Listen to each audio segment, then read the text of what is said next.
tantas gracias al Señor porque nos permite estar con ustedes una vez más en este conversatorio de edificación. Y la verdad es que no sé en cuáles de los grupos te encuentras, si entre el grupo que piensa que la Torá ha sido abolida o entre aquel que piensa que no ha sido abolida. Pero de todos modos vamos a ir a las Escrituras porque al final de esta entrega te vas a dar cuenta de la verdad. Cuando nosotros vamos a Mateo 5:17, podemos leer que dice, no penséis que he venido para abolir la ley, es decir, la Torá, o los profetas. No he venido para abolir, sino para cumplir. Y cuando vamos al original de estas dos palabras, abolir significa poner fin, destruir, acabar. Y cumplir, pues, significa llenar, llevar a cabo, completar. Entonces, ¿qué nos está diciendo nuestro Mesías en esta porción?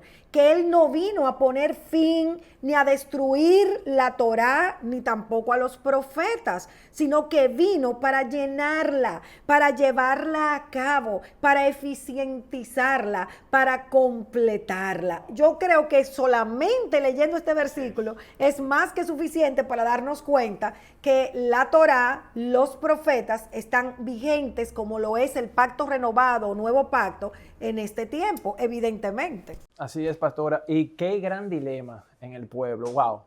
¿Cumplo o no cumplo Torá? Pero nosotros debemos de partir y saber que la Torá es instrucción. Cuando nos habla de Torá son instrucciones, son normas que tenemos que seguir, ¿verdad? Entonces, ya partiendo de ahí, de esa base, podemos decir, ¿acaso Dios abolió las normas? O sea, sus propias normas. Eso es imposible. Imposible de que pueda abolir sus normas. ¿Por qué? Porque son las normas o las instrucciones que nos guían, que nos enderezan el camino. Entonces, partiendo de esa premisa, ya podemos nosotros ver que no, en ninguna forma está abolida, aparte de que se le suma lo que usted acaba de leer.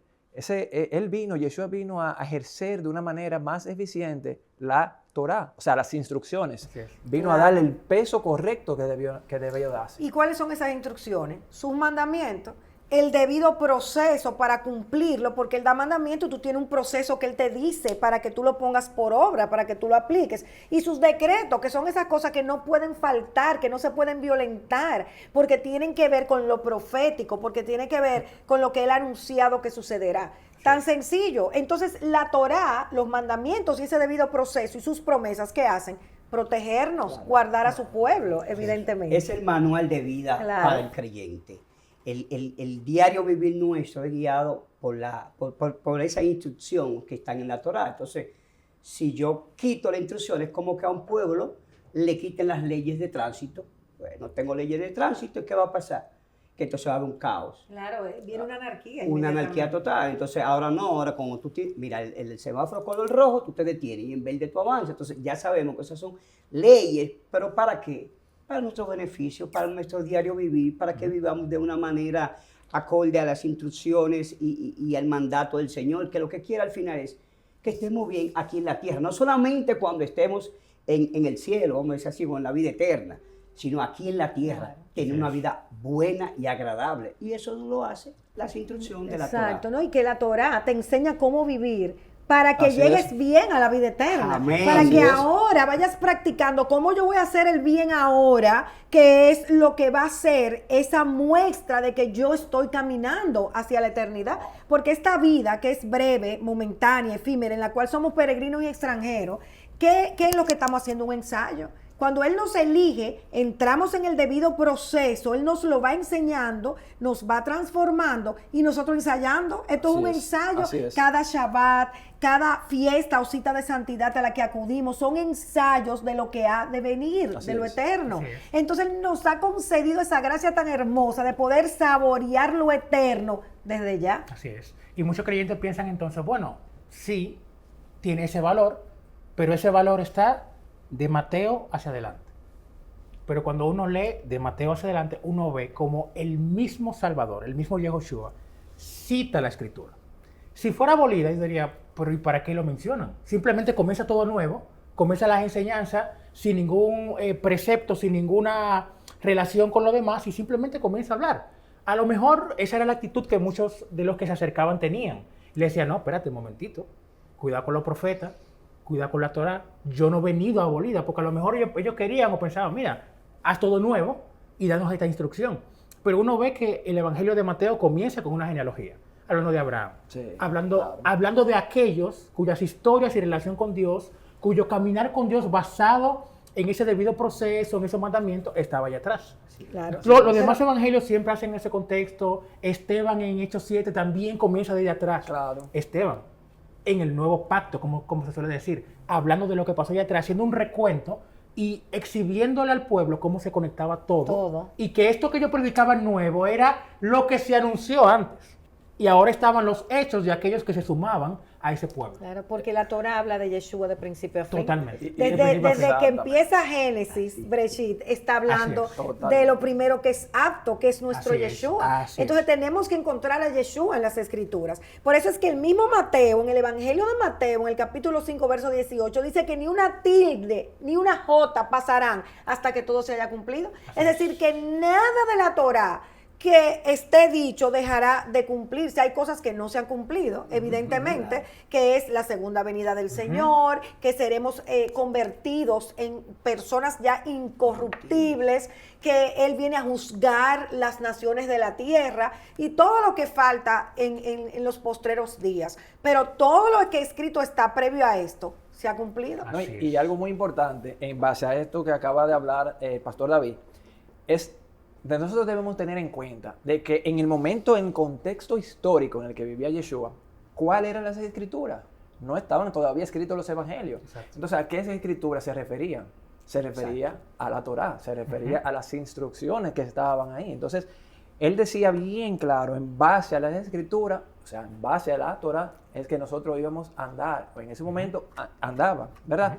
Igual pasa hoy en día, todavía, como bien leímos ahora, que ni una tilde va a pasar de esas escrituras, y las escrituras se refiere o hace referencia a la Torá. O sea, debemos entender eso y tenerlo como claro, como base. Así es. Sí, y como dice el mismo Yehoshua, las escrituras son las que dan testimonio de mí. Así es.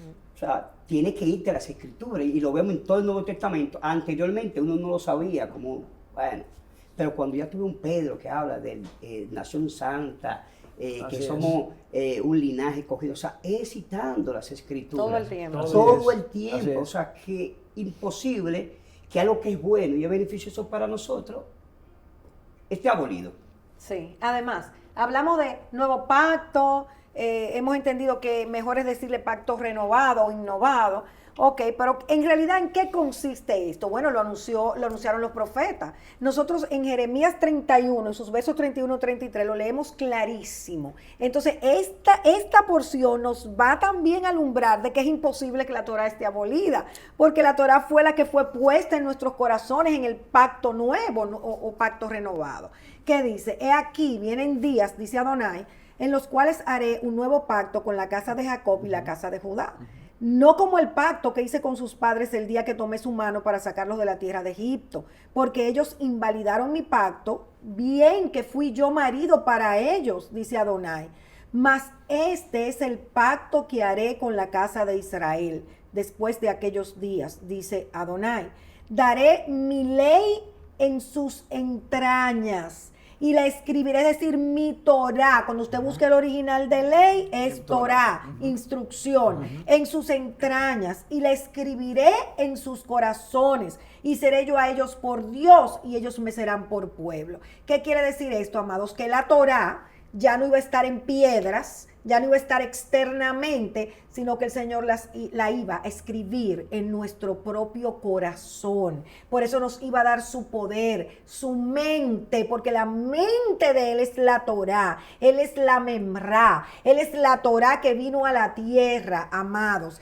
Disminuido, Yeshua HaMashiach, la Torah viviente. Entonces ya al darnos su espíritu, esa Torah iba a estar sellada en nuestros corazones. Y fíjense que habla de lo que es el pacto, porque ese es el pacto que Él hizo, y lo vemos en Génesis 17. Y estableceré mi pacto entre mí y ti, y tu simiente después de ti en sus generaciones por pacto perpetuo, para hacerte Dios a ti, a tu simiente después de ti. Es decir, yo seré su Dios y ustedes serán mi pueblo. Ese es. Y para ser Él nuestro Dios y nosotros su pueblo, la Torah tenía que estar dentro nuestro y no fuera. Así es. Y mire qué gran paradoja. Porque vemos cristianos, vemos aquellos que están en la fe, ¿verdad? Que obedecen mandamientos. No roban, no matan, no adulteran, etc. O sea, obedecen esos mandamientos. Pero ¿dónde están esos mandamientos registrados? ¿O dónde fue escrito por primera vez? ¿Dónde están entregados? Es en la Torá, esas instrucciones.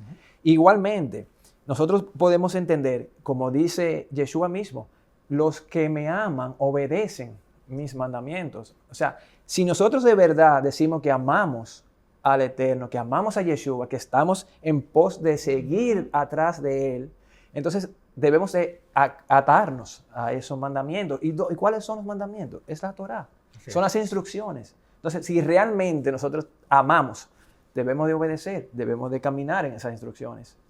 Y aquí hay un versículo que yo quisiera que lo analizáramos y lo comentáramos, porque la verdad que es demasiado revelador.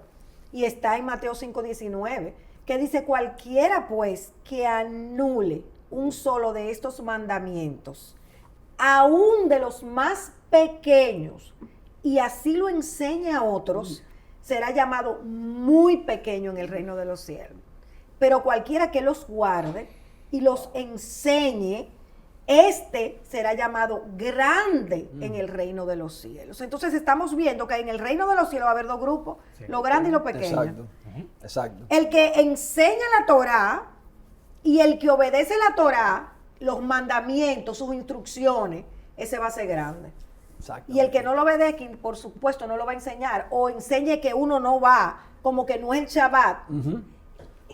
Eso es importante. Aquel que está eliminando entonces esos mandamientos que están escritos ahí, que son mandatos establecidos. Entonces, si yo quito un mandamiento y lo enseño así, seré llamado muy pequeño, muy pequeño. Y lo dice la palabra, o sea, no palabra lo decimos es muy nosotros, pequeño. amados. Mire, yo le voy a repetir la cita, Mateo 5:19. Por favor, léanla ustedes mismos y pídale al Señor que le hable, que les revele, porque eso está clarísimo ahí. Así es. Entonces yo me pregunto, ¿por qué 10 mandamientos? ¿Verdad? Nos dicen y nos llevamos 10 mandamientos. O sea, la cristiandad se aferra a 10 mandamientos. A 9. Ahí yo iba. ¿Por qué entonces obviamos uno? No guardamos el Shabbat, el cuarto mandamiento. O sea, nos aferramos a 9, pero uno dejamos afuera. Entonces ahí se da ejemplo de que no estamos enseñando como se debe de enseñar la verdad. Claro. Entonces estamos siendo pequeños. Así es. Porque estamos omitiendo instrucciones que están ahí. Sabe que yo fui a una actividad y la actividad era una actividad cristiana y trataba de los mandamientos de alguna manera. Y cuando van a enlistarlo, yo pienso en el momento, digo, wow, aquí no van a tener opción, claro, van a tener que ponerlo ahí porque no hay opción. Claro. Y lo quitaron. Wow. O sea, el cuarto mandamiento, guardarás el Shabbat, lo eliminaron y no lo pusieron. Yo me quedé, o sea, yo dije, no puede ser, o sea, eso no puede ser verdad que esté pasando. Lo cámbiese, él celebre las fiestas el Día del Señor. No, aquí lo quitaron. Lo quitaron, eso lo quitaron. Siguieron al quinto. Lo quitaron. Eso es literalmente lo que dice Mateo, que no Exacto, debemos que hacer. no debemos exacto. Literalmente. Considerarlo pequeño, por la razón que sea, lo quito y yo sigo adelante con lo que sí me parece que son lo correcto. La palabra clara. En Mateo, boca de Jesús, Yehoshua, no fue nadie más, él mismo lo decía, cualquiera que enseñara, aunque sea uno. Y no es verdad que ese cuarto es el más pequeño y es insignificante. Al contrario. ¿Qué dice él? Es de una vez todo Esa el es tiempo. la señal. Esa es la señal. Entre yo y mi Sí, pueblo. Entonces o sea, estamos el quitando pacto. de esa Uno lista no puede- la señal. La señal. La señal de la lista.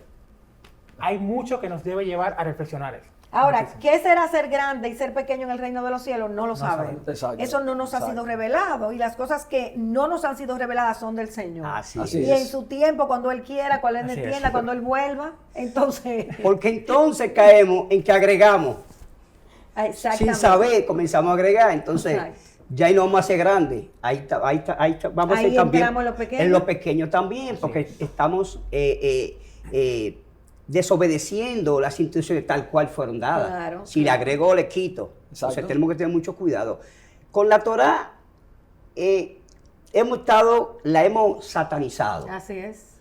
es una carga, eso es fuerte, pero cuando uno la lleva en su corazón, cuando uno obedece, cuando uno realmente sabe que es salvo y que necesita esas instrucciones para uno caminar cada día más en una santificación, en un estilo de vida diferente, tú dices, wow, aquí está la Torá, qué buena es.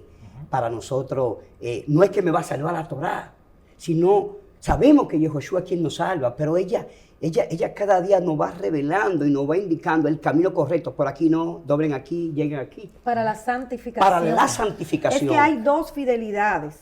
Una fidelidad que es para salvación, que es por gracia, que es un don de Dios. Y una fidelidad que es el caminar en el deber ser de todas las cosas. Entonces nosotros somos justificados, es decir, que nosotros ya caminamos en ese deber ser, en lo que Dios dice que es, en su voluntad. ¿Y dónde está su voluntad? En la Torá. Así es. Ahí es que está expresada su Así es, voluntad. así es. En el siguiente capítulo. ¿Qué me está diciendo la palabra de Mateo por boca de Yeshua mismo? Que hay de aquel que le añade o que le quite y que así lo enseñe a su Torah. La verdad que es doloroso cuando tú ves que entonces desechamos lo que Dios ha dicho, su palabra, y añadimos mandamientos de hombres. Porque tradiciones, costumbres, que de generación en percepciones, que de tiempo en tiempo se van aplicando y se van pasando y se asumen como verdad. Antes era una señal entre Dios y el pueblo, pero ahora es una señal todavía mayor porque hay una parte del pueblo que no lo guarda. Entonces, cuando tú le dices, por ejemplo, al cliente, no, yo el viernes no puedo, te va a preguntar, ¿por qué? Tú dices, no, yo guardo ese día para Dios. Eso es una señal de que tú de verdad eres distinguido. Dios se exalta en ese momento porque tú evidencias que estás sacando un tiempo especial para Él. Y yo particularmente prefiero que cuando yo llegue allá, pero que me digan allá, no, tú no tenías que cumplir la Torah, a que cuando yo llegue allá, mira, tú no cumpliste la Torah. Wow. Ay, ¿qué pasó? Mira. Y el beneficio que trae eso. Pero cuando tú lo guardas, como tú mencionas el caso hipotético de que cuando esté en la vida eterna no había que guardar nada. Pero aquí en la tierra estamos viendo los beneficios.